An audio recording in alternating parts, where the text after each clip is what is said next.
Taiwan జలసంధిలో సైనిక విన్యాసాలతో ఉద్రిక్తతలకు తెరలేపిన China తాజాగా తైపీకి గట్టి హెచ్చరిక పంపింది. మాతృభూమిలో తైవాన్ విలీనాన్ని ఎవరూ ఆపలేరని చైనా అధ్యక్షుడు షీ జిన్పింగ్ అన్నారు. కొత్త ఏడాదిని పురస్కరించుకొని చైనా ప్రజలను ఉద్దేశించి చేసిన ప్రసంగంలో ఆయన ఈ వ్యాఖ్యలు చేశారు. తైవాన్ జలసంధికి ఇరువైపులా ఉన్న చైనా ప్రజల మధ్య రక్త సంబంధం ఉందన్నారు. తమ మాతృభూమి పునరీకీకరణ అనివార్యమని, దాన్ని ఆపడం ఎవరి తరం కాదని జిన్పింగ్ అన్నారు.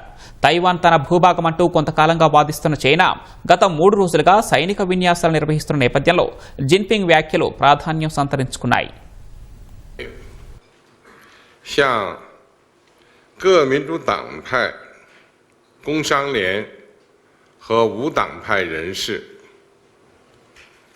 向全同胞、台湾同胞和海外侨胞，向关心和支持